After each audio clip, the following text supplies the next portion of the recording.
जिन्होंने लखनऊ में, नोएडा में कई सारे जगह बुद्ध धर्म के प्रतीक तथागत बुद्ध जी का बहुत सारी जगह पर प्रतीक स्थापित किया।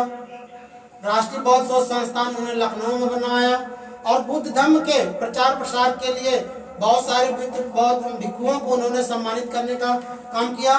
मैं ऐसे महापुरुषों को नमन करता हूँ जिन महापुरुषों का तथागत बुद्ध के दिए हुए धर्म को बढ़ाने के लिए, लोक कल्याणकारी धर्म को देने के लिए उन्होंने अपने जीवन को हमेशा कुर्बान कर दिया, लगे रहे। और आज भी बहुत सारे हमारे कर्मठी साथी उपासक उपासिकाएं लगे हुए हैं जो भगवान बुद्ध के लोक कल्याणकारी धर्म को हमारे देश में लोगों को देना चाहते हैं कि हमारे देश के लोग कल्याण से जिए, उनका जीवन जो है शांतिपूर्वक जिए। मैं उन सभी वीरों को भी नमन करता हूँ। सम्मानित साथियों, आज राष्ट्रीय महासभा के तत्वाधान में सम्राट अशोक जी का जन्मोत्सव हम लोग मना रहे हैं। मैं ऐसे महापुरुष को नमन करना चाहता हूँ जो राष्ट्रीय अम्बेडकर महासभा के तत्वाधान में हम लोग गांव-गांव पर चलते रहते हैं, विभिन्न प्रकार की शैक्षिक गोष्ठी करते हैं, विचार गोष्ठी करते हैं, संत गुरु महापुरुषों का जन्म दिवस मनाते हैं, महापरिनिर्वाण दिवस मनाते हैं।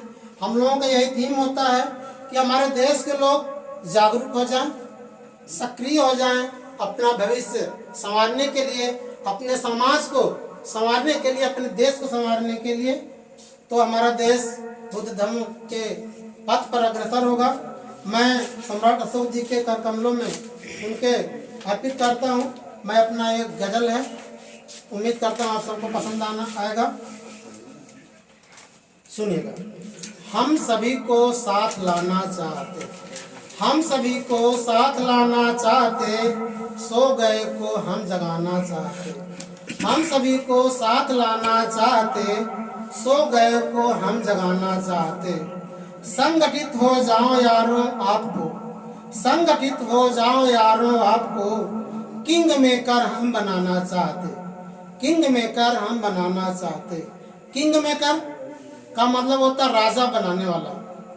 राजा आप तभी बनेंगे या बना सकते हैं जब आपके लोग आपको सपोर्ट करेंगे, आपके लोग एक बहुत बड़े मेजॉरिटी में मतदान करके अपना शासक चुनेंगे, तब जाकर के अपना कोई किंग बनेगा, अपना कोई राजा बनेगा, अपना कोई मुख्यमंत्री बनेगा, प्रधानमंत्री बनेगा।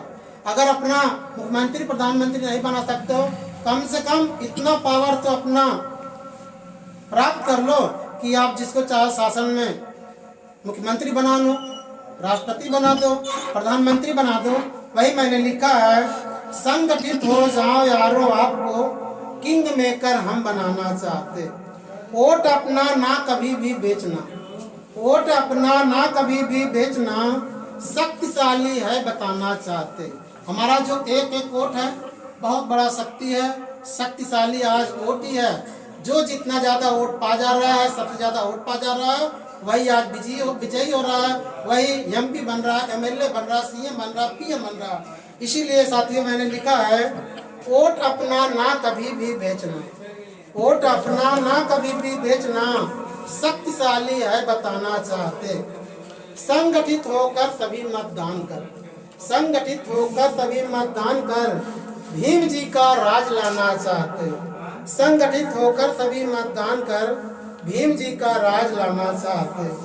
खोलकर स्कूल को हर गांव में, हमारा राष्ट्रीय अम्बेडकर महासभा भी चाहता है कि हम भी स्कूल खोलें, भीम मिशन स्कूल खोलें, जय भीम स्कूल खोलें, जय भीम कोचिंग सेंटर खोलें।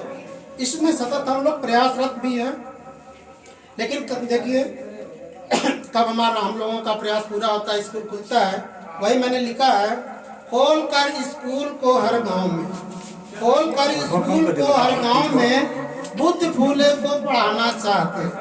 खोलकर स्कूल को हर गांव में, बुद्ध फूले को पढ़ाना चाहते।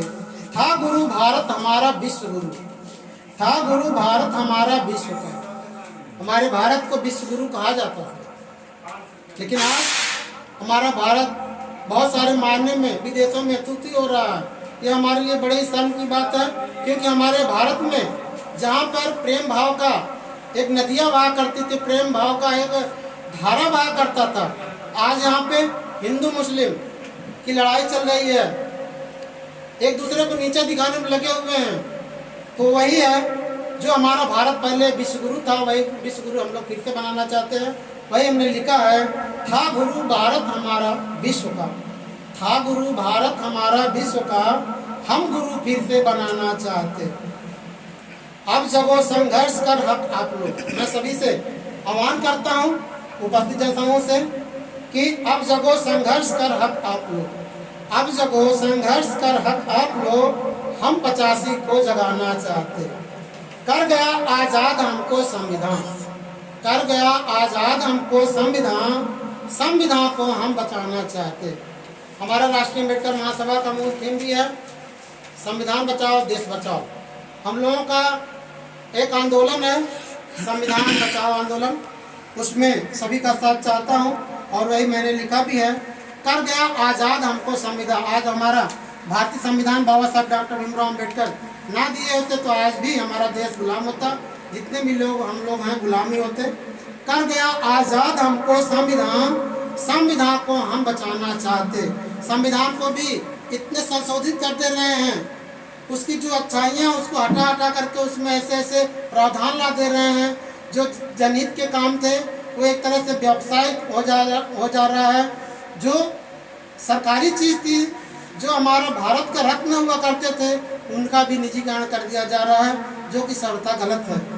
और भारतीय संविधान में जैसे कोई भी चीज़ है, अगर आपके पास है, जो चीज़ सुशोभित हो रही है संशोधित कर, तो जो अच्छा लगने वाला चीज़ है वही हटा देंगे तो उसका मूल रूप तो खत्म हो जाएगा ना।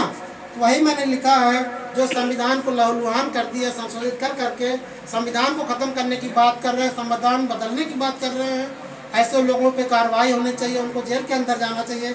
लेकिन वो खुलेआम घूमते रहते हैं, ये निंदनीय कार्य है। इसके लिए हम सभी को साथ आना होगा, भारतीय संविधान को बचाना होगा। कर गया आज़ाद हमको संविधान, संविधान को हम बचाना चाहते। हम बहन जी को सभी मतदान कर, हम बहन जी को सभी मतदान कर देश का शासक बनाना चाहते, है ना। हम बहन जी को फिर से सरकार क्यों बनाना चाहते हैं? क्योंकि सम्राट अशोक के बाद तथागत बुद्ध के दिए हुए जो प्रतीक है, इतिहास है, उसको उन्होंने एक बार फिर से बुद्ध रूपी जो पीपल का पौधा, उन्होंने पीपल लगाने का काम किया, बुद्ध धर्म के प्रचार प्रसार करने का काम किया। लखनऊ में देखेंगे जो मानव कांशीराम साहब का स्मारक स्थल है, वहाँ पे देखेंगे इतना शानदार पीपल के बागवान लगाए हैं बहन जी। आज भी वहाँ पे जाएंगे, इतना कितना भी गर्मी पड़ रहा है लेकिन इतनी कलकल की हवाएं चलती है, वहाँ पे एकदम शीतल मन प्रसन्न हो जाता है। एक तरह जैसे अशोक वाटिका हुआ करता था, उस तरह से आज भी बाग लहला रही है। ऐसे मैं बहुत वृक्ष की पीपल लगाने वालों को नमन करता हूँ। और मैं यहाँ पर उपस्थित हमारे मुख्य अतिथि के रूप में परम आदरणीय ब्रजेश कुमार निषाद जी हैं, मुख्य अतिथि हैं। मैं आपको आमंत्रित करता हूँ, कृपया आप भी आएँ और उपस्थित जनसमूह